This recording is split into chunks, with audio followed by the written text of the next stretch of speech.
Hi students, so now we're on chapter 9. So chapter 9 is entitled The Market Revolution. So it's all about the economy in the young United States at this point in time. So we're talking about economic, social, and cultural changes. We're going to talk about the market revolution, which refers to the dramatic shift toward a commercial economy based on wage labor, technological innovation, and expanded markets. So when you think about it, we're changing from the heavily use of having slave and indentured labor to now being able to use wages and pay people accordingly for the efforts that they're doing, right?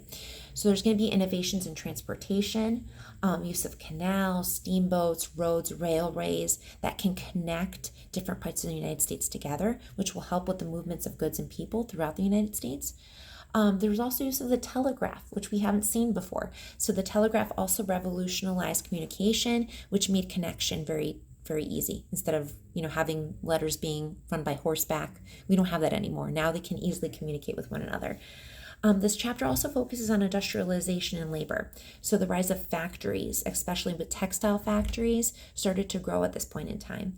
The book kind of talks about the Waltham-Lowell system, which recruited young women for factory labor, often living in dormitories, reflecting the new labor and social patterns for women. So now women, in addition to being able to support in the home, now they can actually go into factories and start working as well. There was also a shift from artisan labor to factory production at this point in time, which changed the nature of work, and it created more regimented, repetitive labor, specifically in the factories, because they're making, X number of widgets following a certain amount of time, of hours that they're working. So it definitely changed from the farming lifestyle that many of the Americans had in the beginning.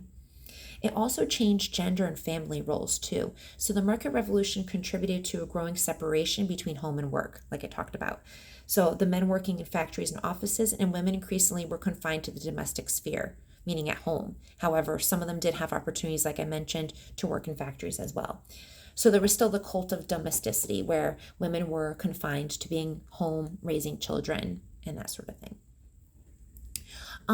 The book also talks about wage labor. So the rise of wage labor created new class distinctions and also opportunities for social mobility, which meant that now, since people are actually working and they're earning proper wages, they could form a middle class.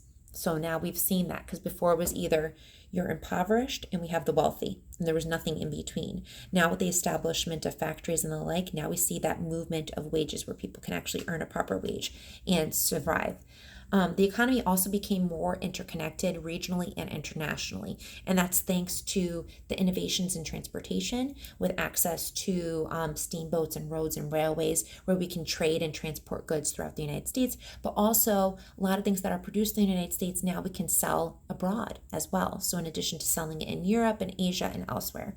So it expanded that whole entire footprint there. There was an impact, of course, on Native Americans and on slaves. So the market expansion still fueled westward migration, intensified a lot of the conflicts that we had with the Native Americans, which also led to their displacement. Because as I mentioned before, the Native Americans are moving further and further westward, and they're moving further from their original lands. And it's also going to cause conflict among each of the Native American tribes too, because they're going to new territories that they never knew. Another thing as well, the cotton boom in the South, which was tied to slavery, became a crucial part of the global economy because everyone in Europe and elsewhere was also dependent on cotton that was mass produced in the southern colonies. Okay.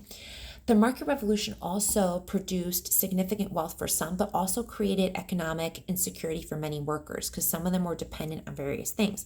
If a factory goes under, you're then looking for further work. Same thing with regards to the slave labor on the plantations as well. So urbanization also brought other challenges. So in addition to creation of factories, it also brought challenges like overcrowding and poor living conditions for those workers that lived in the factory dormitories working, unprecedented hours in poor cramped conditions, poor wages and the like.